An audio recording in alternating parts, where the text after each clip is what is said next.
नमस्कार, मैं हूं मोनिका जायसवाल और आप देख रहे हैं भारत 24। जनरल लचित की 400वीं जयंती के मौके पर पूरे साल से आज कार्यक्रम आयोजित किए जाते हैं और उन कार्यक्रमों का समापन समारोह है।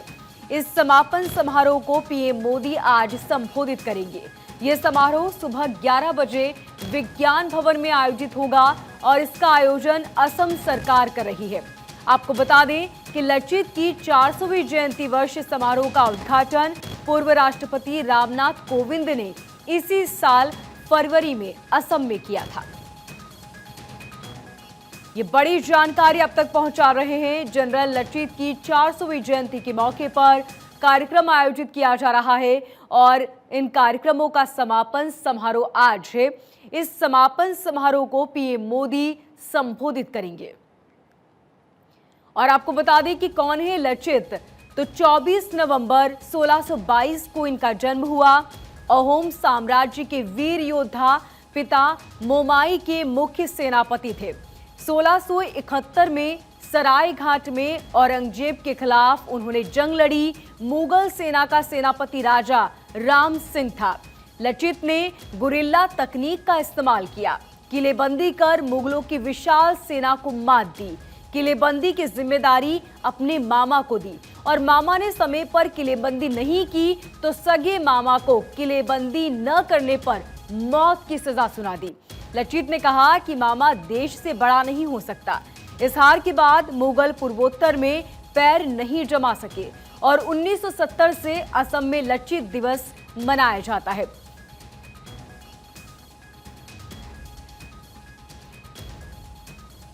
1999 में भारतीय सेना ने लचित गोल्ड मेडल की शुरुआत की। हर साल एनडीए के सर्वश्रेष्ठ सैनिकों को ये लचित गोल्ड मेडल दिया जाता है। 1930 से असम में लचित दिवस मनाया जा रहा है और तब से लेकर अब तक ये सिलसिला लगातार जारी है। इस दिन उन्हें याद किया जाता है। किस तरह वो देश के लिए लड़े, उनके बलिदान को याद किया जाता है।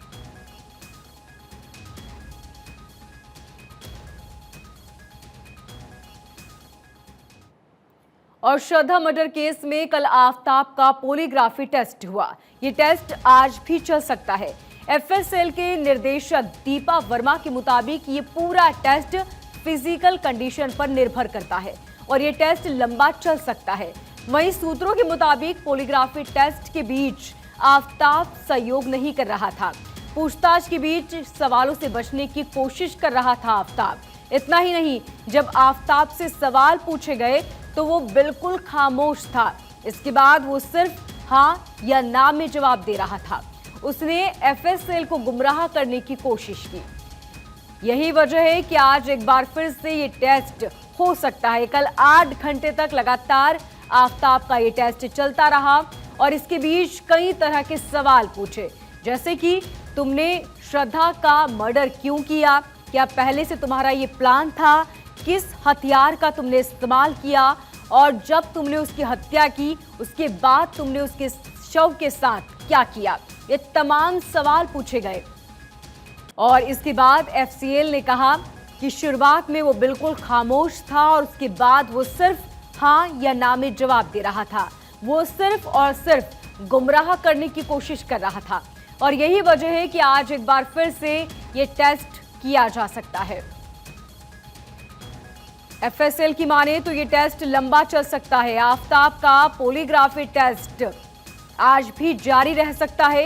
कल ये टेस्ट हुआ था, 8 घंटे तक आफताब से सवाल जवाब किए गए थे और आज एक बार फिर से आफताब से टीम सवाल जवाब करेगी।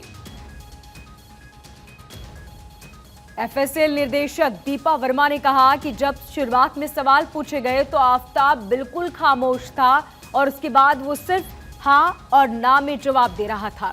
वो गुमराह करने की कोशिश कर रहा था।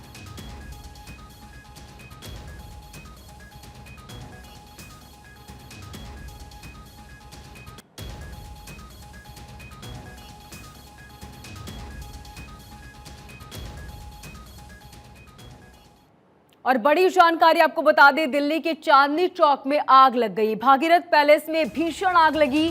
100 दुकानें जलकर खाक हो गई। ये बड़ी जानकारी अब तक पहुंचा रहे हैं दिल्ली के चांदनी चौक में भीषण आग लगी।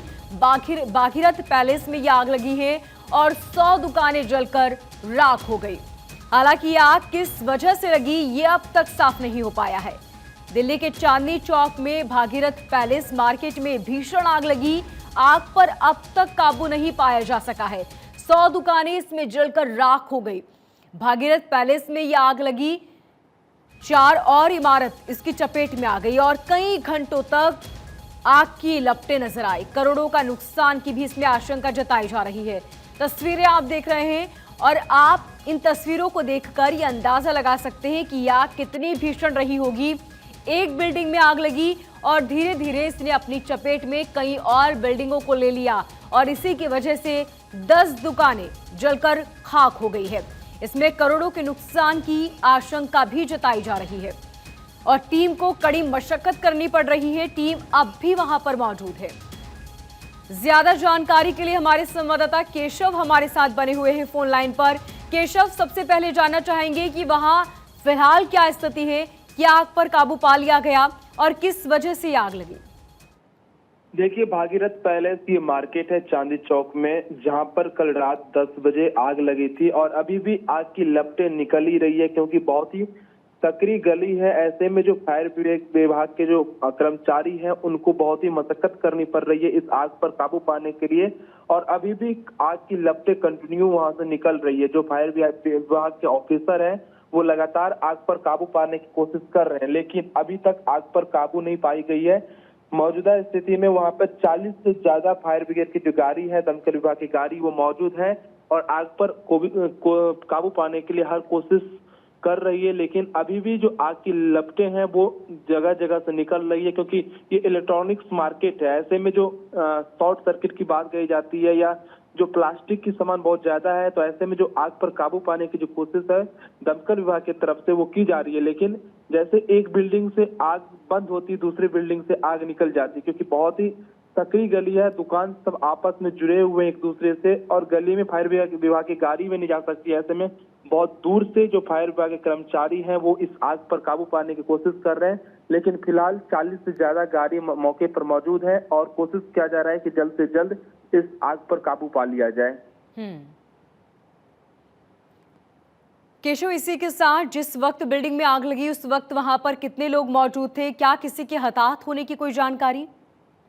देखिए, कल देर रात 10 बजे आग लगी। अमूमन होता क्या है कि चांदनी चौक मार्केट 9 बजे तक बंद हो जाती है क्योंकि अधिकतर वहाँ पे दुकान है, कोई रेजिडेंशियल एरिया नहीं है, इसलिए वहाँ पे कोई पब्लिक नहीं थी। सिर्फ कुछ लोग जरूर थे जो रात को सामान को लोड करते हैं, वो लोग कर्मचारी जरूर थे लेबर क्लास के जो वहाँ पे मौजूद थे। लेकिन अभी तक किसी भी का हताहत होने की खबर नहीं है। लेकिन फिलहाल जो दमकल विभाग के कर्मचारी है वो इस आग पर काबू पाने की कोशिश कर रहे हैं। उसके बाद ही पता चल पाएगा ऑफिशियल रूप से क्या किसी की जान माल की भी नुकसान हुई है, लेकिन अभी तक ऐसी कोई खबरें नहीं आ रही है। केशव, कितना नुकसान हुआ इस पूरे हादसे में और साथ ही ये भी जानना चाहेंगे आपसे कि कितनी दुकानें इसकी जद में आई हैं? देखिए, नुकसान भारी हुई है क्योंकि करोड़ों की माल रहती है इन दुकानों में और बहुत ही भयंकर मार्केट है भागीरथ पैलेस। लाइट के लिए बहुत फेमस मार्केट है चांदनी चौक में। यहाँ पर बहुत ही सुंदर सुंदर जो इलेक्ट्रॉनिक्स लाइटें होती है उनकी दुकानें होती है। ऐसे में कह सकते हैं कि करोड़ों की नुकसान हुई होगी, लेकिन अभी तक आकलन नहीं हो पाई है कि कितने करोड़ों की नुकसान हुई है। लेकिन जिस तरह से इसमें आग की लपटें में 10 से ज्यादा दुकानें आ चुकी है अभी तक, ऐसे में आप मान सकते हैं कि करोड़ों की नुकसान हुई है, लेकिन अभी क्लियर नहीं हो पाया है कि आखिर एग्जैक्ट कितना नुकसान हुआ है। केशव, चूंकि ये पूरा हादसा जो हुआ है वो चांदनी चौक में हुआ है, वहाँ की गलियां बहुत सकड़ी हैं और इसी की वजह से टीम जब इस तरह का कोई हादसा हो जाता है वहाँ पर टीम पहुँचती है तो उन्हें भी कड़ी मशक्कत करनी पड़ती है। चूंकि इतना बड़ा वाहन जो होता है उसे गली तक पहुँचाना, आग पर काबू पाना, ये बहुत मुश्किल होता है। तो क्या यही वजह है कि अब तक आग पर काबू नहीं पाया जा सका पूरी तरह? जी, सबसे बड़ी वजह यही होती है चांदनी चौक के एरिया में जब भी आग लगती है तो कंट्रोल करने में जो फायर विभाग के कर्मचारी उनको सबसे पहले यही दिक्कत करनी पड़ती है कि जो गाड़ियां होती है दमकल विभाग की वो नहीं जा पाती एग्जैक्ट लोकेशन पर, उनको बहुत दूर से कंट्रोल करना पड़ता है, पाइप लेकर जाना पड़ता है। और दूसरी बात ये होती है कि जो इलेक्ट्रॉनिक्स मार्केट होती है उसमें फैब्रिक का बहुत ज्यादा यूज होता है, वहाँ पे फाइबर के बहुत ज्यादा क्वांटिटी में वहाँ पे प्रोडक्ट रहते हैं, तो ऐसे में जो आग होती है वो बुझ जाती है, फिर भी उसमें आग की लपटें निकलनी शुरू हो जाती है। कुछ दिनों पहले आपको याद होगा चांदी चौक में ही एक कपड़े के गोदाम में आग लगी थी, जहां पर भी यही सिचुएशन हुआ था, बाद में वो बिल्डिंग कोलैप्स हो गया था। यहाँ भी वही स्थिति हो गया है कि जिस बिल्डिंग में आग लगी थी वो बिल्डिंग कोलैप्स होकर गिर गई है अभी, और दूसरी जो दुकान है उस दुकान में आग की लपटें चली गई है, लेकिन फिलहाल अभी भी उस आग पर काबू नहीं पाया गया है, क्योंकि जो प्लास्टिक के मटेरियल होते हैं उसमें आग लगती है, जल्दी बुझने में उसमें टाइम लगता है। केशव, क्या किसी दुकानदार से आपकी बात हो पाई? उनका क्या कुछ कहना है? कितना वहां पर सामान रखा हुआ था? देखिए, अभी तक कोई दुकानदार वहां पे नहीं पहुंचे हैं, क्योंकि अधिकतर जो दुकानदार होते हैं वो दूर से रहते हैं, तो जब आग लगी थी सब अपने अपने घर चले गए थे। अब धीरे धीरे कुछ लोग पहुंचना शुरू कर दिए हैं, लेकिन जो यहाँ पर उस दुकान के कर्मचारी हैं वो जरूर पहुंच गए। अब क्या कर सकते, जब आग लगी है तो सबने अपने उनका क्या नुकसान हुआ इसका आकलन कर रहे हैं, लेकिन फिलहाल किसी को जो फायर दमकल विभाग के कर्मचारी है वहां जाने नहीं दे रही है, दूर सबको रोक के रखी हुई है, क्योंकि आग की लपटें बहुत भयंकर निकल रही है। ऐसे में जब आग पर काबू पा लिया जाएगा तभी वो वहां पर जाएंगे। फिलहाल जिस तरह से नुकसान हुई है सभी टेंशन में जरूर है। केशव, इसी के साथ दुकानें भी इतनी नजदीक होती है, एक के पास एक, और इसी की वजह से जब एक जगह बिल्डिंग में आग लगती है तो बहुत आसानी से दूसरी बिल्डिंग भी इसकी चपेट में आ जाती है। जी, यहाँ पर ज्यादा स्पेस नहीं रहता, एक तो सकरी गली है, उसके बाद ये दुकानें जो आपस में सब अटैच हैं, और सब छोटी छोटी दुकानें हैं जिसमें बिजली के सामान बेचे जाते हैं भागीरथ पैलेस में। तो ऐसे में यहाँ पर स्पेस बहुत कम रहता है, इसलिए जो आग की लपटें हैं बहुत जल्द अपने जुगत में सभी को तुरंत ले लेती है। तो यहाँ पर अधिकतर दुकानों के साथ वही हुआ है कि जिस दुकान में आग लगी थी उसके आसपास आगे पीछे चारों तरफ से वो ये आग फैलती गई, जिसके कारण अभी 10 से ज्यादा दुकानें में आग लग चुकी है। केशव, कुल कितने दमकल कर्मचारी वहां पर पहुंचे हैं जो आग को बुझाने का कार्य कर रहे हैं वहां पर? देखिए, मौजूदा स्थिति में वहां पर दमकल विभाग के 40 गाड़ी मौजूद है, साथ ही 150 से ज्यादा दमकल विभाग के जो कर्मचारी हैं इस आग पर काबू पाने के लिए लगातार रात 10 बजे से लगे हुए हैं, जो अभी तक उस आग पर काबू पाने के लिए हर संभव कोशिश कर रहे हैं अपने तरफ से, ताकि इस आग पर काबू पा लिया जाए जल्द से जल्द। लेकिन अभी तक इस आग पर काबू नहीं पाया गया है। लेकिन मौजूदा स्थिति में चांदी चौक में दमकल विभाग के 40 से ज्यादा गाड़ी और 150 से ज्यादा दमकल विभाग के कर्मचारी लगे हुए हैं। केशव, क्या लगता है कब तक आग पर काबू पाया जा सकता है, और साथ ही क्या अब इस पूरे इलाके में आवाजाही बंद रहेगी? जी देखिए, दमकल विभाग के जो कर्मचारी हैं मौके पर मौजूद हैं, उनका कहना है कि मैं कोशिश कर रहा हूं कि बहुत जल्द इस आग पर काबू पा लिया जाए। वो लोग अपनी तरफ से हर कोशिश भी कर रहे हैं कि इस आग पर जल्द से जल्द काबू पा लिया जाए, क्योंकि दिन की स्थिति आ जाएगा तो फिर यहाँ पर चांदी चौक एरिया में भीड़ बढ़ जाती है, ऐसे में उनको और प्रॉब्लम करना पड़ सकता है इस आग पर काबू पाने के लिए। फिलहाल इस एरिया को ब्रैकेटिंग करके पब्लिक को आने से रोक दिया गया है, किसी को आने नहीं दिया जा रहा, क्योंकि कोई पब्लिक आएगी तो और हतोहात होने की कोशिश संभव हो सकती है, इसीलिए इस एरिया में किसी को आने जाने नहीं दिया जा रहा है। और दमकल विभाग के जो कर्मचारी हैं वो लगातार इस आग पर काबू पाने की कोशिश कर रहे हैं। बिल्कुल केशव, और तस्वीरों में भी हम देख सकते हैं कि किस तरह यह आग की लपटें नजर आ रही हैं, और इन्हें देखकर यह अंदाजा लगाया जा सकता है कि यह आग कितनी भीषण थी जिसने 100 दुकानों को अपनी चपेट में ले लिया। और जो तस्वीरें हम देख रहे हैं केशव, उससे ऐसा लग रहा है कि बहुत मुश्किल है, शायद आने वाले कुछ घंटों में भी आग पर काबू पाना मुश्किल हो। जी बिल्कुल, अभी आप ये कह सकते हैं कि अभी कुछ आने वाले कुछ घंटों में तो आग पर बिल्कुल ही काबू नहीं पाया जा सकता, क्योंकि जो स्थिति अभी दिख रहा है वो बहुत ही भयानक स्थिति है। ऐसे में जो दमकल विभाग के कर्मचारी हैं वो अपनी तरफ से हर संभव कोशिश कर रहे हैं कि इस आग पर जल्द से जल्द काबू पा लिया जाए, लेकिन उनको भी इस आग पर काबू पाने में प्रॉब्लम हो रहा है, क्योंकि जिस तरह से सकरी गली है, ऐसे में जो फायर विभाग के जो किट होते हैं वो वहां तक पहुंच नहीं पा रहे हैं। जो दमकल विभाग की गाड़ियां हैं वो एग्जैक्ट लोकेशन पर पहुंच नहीं पा रही, बहुत दूर से इनको पर पानी की बिछारे करनी पड़ रही है, जिसके कारण अभी तक इस आग पर काबू नहीं पाया गया है।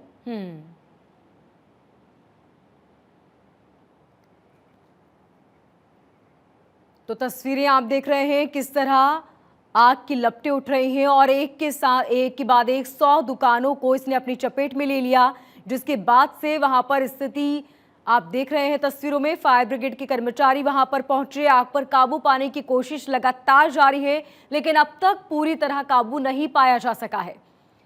फिलहाल आवाजाही आम लोगों की भी इस इलाके में रोक दी गई है ताकि किसी भी तरह की कोई भी दुर्घटना ना हो सके। ये तस्वीरें आप देख रहे हैं दिल्ली के चांदनी चौक की, जहां पर इलेक्ट्रिक दुकानों में आग लगी है और एक के बाद एक इस आग की लपटों ने 100 दुकानों को अपनी चपेट में ले लिया। केशव, लगातार आप बने रहिए हमारे साथ, आपसे पल पल की अपडेट लेते रहेंगे।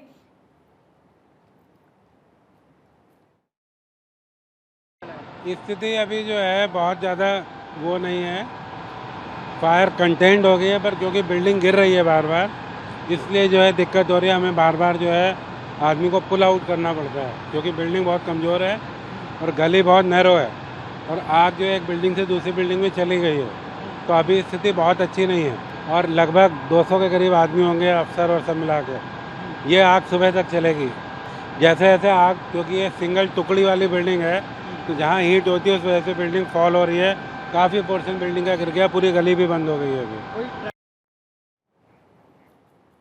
और अहमदाबाद के बावला में पीएम मोदी की सुरक्षा में चूक हुई है। सूत्रों के मुताबिक बावला में एक ड्रोन प्रधानमंत्री की तरफ बढ़ रहा था, जिसे एनएसजी ने गोली मारकर गिरा दिया। इस पूरे मामले में एक शख्स को कस्टडी में लिया गया है और जांच की जा रही है। पुलिस ने बावला से इस पूरे मामले में ड्रोन का उपयोग करके वीडियो रिकॉर्ड करने और नो ड्रोन फ्लाई जोन का उल्लंघन करने के आरोप में 3 लोगों को गिरफ्तार किया है, जिसमें निकुल रमेश भाई, राकेश कालू भाई और राजेश कुमार शामिल हैं, जिनके खिलाफ मुकदमा दर्ज किया गया है। ये बड़ी जानकारी अब तक पहुंचा रहे हैं। अहमदाबाद में पीएम मोदी की सुरक्षा में चूक हुई। यहां पर एक ड्रोन जो प्रधानमंत्री मोदी की तरफ बढ़ रहा था, लेकिन वहां पर मौजूद एनएसजी ने गोली मारकर इस ड्रोन को गिरा दिया। आपको बता दें कि इस पूरे एरिया में ड्रोन को उड़ाने पर रोक थी, बावजूद इसके यहां पर ड्रोन उड़ाया गया और इस पूरे मामले में 3 लोगों को गिरफ्तार कर लिया गया है।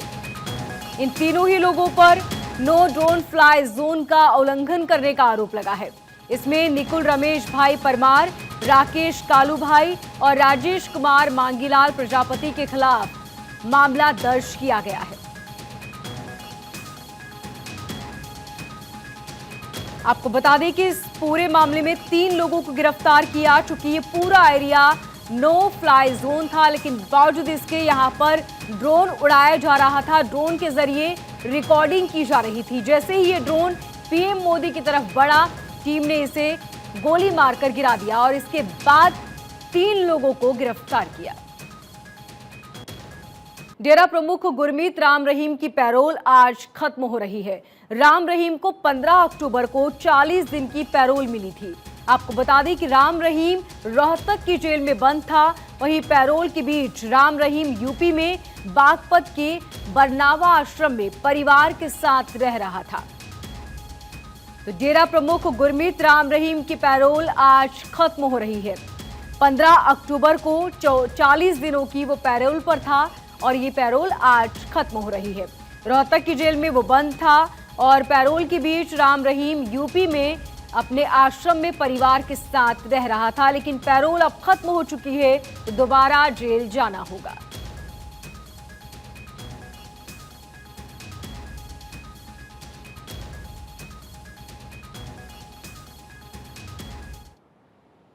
और आइए अब रुक करते हैं सुपरफास्ट खबरों की ओर।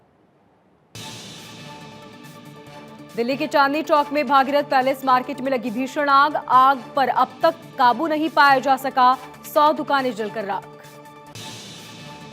भागीरथ पैलेस में लगी आग ने 4 इमारतों को अपनी चपेट में लिया। कई घंटों से लगी आग में करोड़ों का नुकसान। लचित के 400वें जयंती वर्ष के समापन समारोह में आज पीएम मोदी होंगे शामिल। दोपहर 11 बजे दिल्ली के विज्ञान भवन में कार्यक्रम को करेंगे संबोधित। पूर्व राष्ट्रपति रामनाथ कोविंद ने फरवरी में असम के जोरहाट में समारोह का उद्घाटन किया था। लचित असम के पूर्ववर्ती अहोम साम्राज्य के सेनापति थे। गुजरात में पीएम मोदी की सुरक्षा में बड़ी चूक। रैली के बीच पीएम मोदी की तरफ बढ़ रहा था ड्रोन। एनएसजी ने मार गिराया। गिरफ्तार किए गए 3 आरोपी। यूपी कैबिनेट की अहम बैठक आज। सीएम योगी की अध्यक्षता में होगी बैठक। कई अहम मुद्दों पर बातचीत। यूपी में आज सीएम योगी अलीगढ़ के दौरे पर होंगे। कोहिनूर मंच के सामने मुख्य मंच से प्रबुद्ध जन सम्मेलन को करेंगे संबोधित।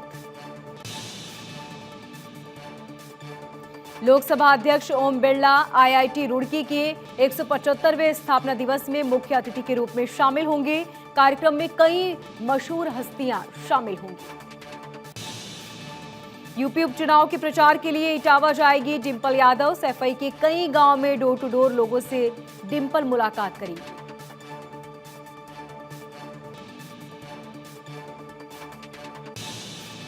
अखिलेश यादव ने साल 2024 में कन्नौज सीट से लोकसभा चुनाव लड़ने के संकेत दिए।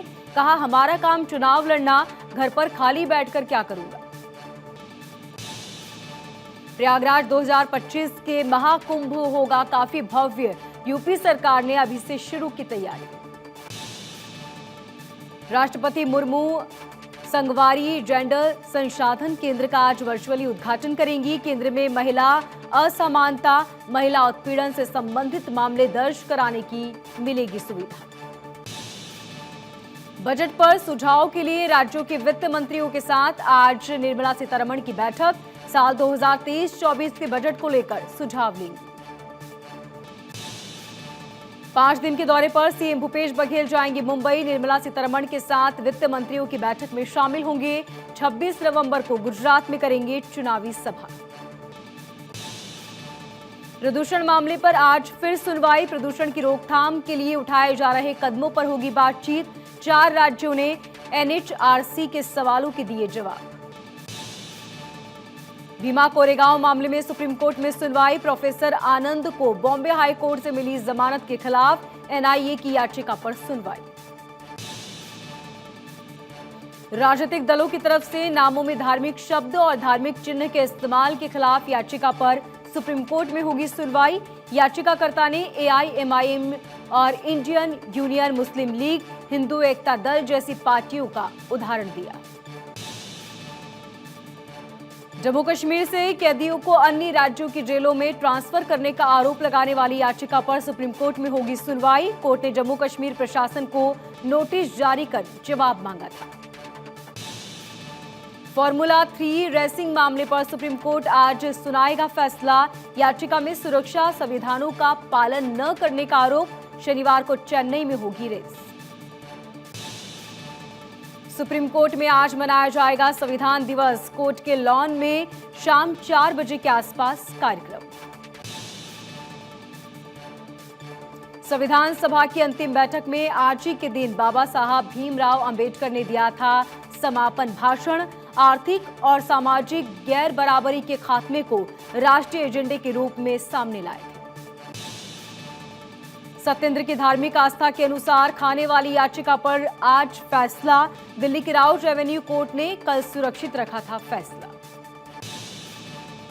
दिल्ली दंगों से जुड़े यूएपीए के मामले में आरोपी उमर की अंतरिम जमानत याचिका पर कोर्ट में सुनवाई होगी। बहन की शादी में शामिल होने के लिए मांगी 2 हफ्ते की अंतरिम जमानत।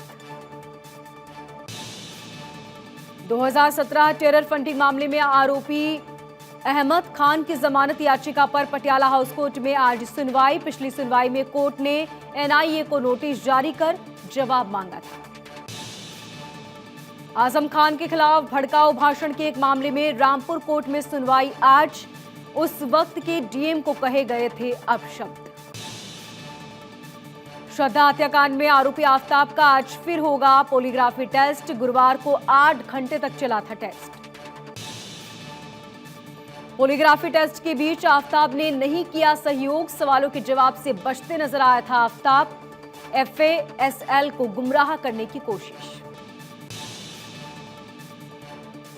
श्रद्धा मर्डर केस में मोबाइल की तलाश में दिल्ली पुलिस और वसी पुलिस का संयुक्त ऑपरेशन। आफ्ताब ने खाड़ी में फेंका था मोबाइल। श्रद्धा हत्याकांड में खुलासा आफताब के घर से मिली नोटबुक और नक्शा, लाश के टुकड़ों का हिसाब रख रहा था आफताब। डेरा प्रमुख संत गुरमीत राम रहीम की पैरोल आज हो रही खत्म। फिर से रोहतक की जेल में पहुंचेंगे राम रहीम। 15 अक्टूबर को मिली थी पैरोल। आज इलाज के लिए फिर से सिंगापुर जाएंगे लालू प्रसाद यादव। जांच के बाद डॉक्टर किडनी ट्रांसप्लांट ऑपरेशन की तारीख करेंगे तय। शिलांग में श्रद्धांजलि सभा और धरना प्रदर्शन के बाद अचानक उग्र हुई भीड़। सिविल अस्पताल के सामने ट्रैफिक बूथ पर तोड़फोड़, बस में आग लगाने की कोशिश। 5 लोगों की हत्या के मामले में थी सभा। पश्चिम बंगाल में तृणमूल नेता के ऊपर बम और गोलियों से हमला, शेख की इलाज के बीच मौत। मुर्शिदाबाद इलाके में तृणमूल के 2 गुटों में हिंसक झड़प हुई। एक दूसरे पर बम और गोलियां बरसाई। भारी संख्या में पुलिस बल तैनात।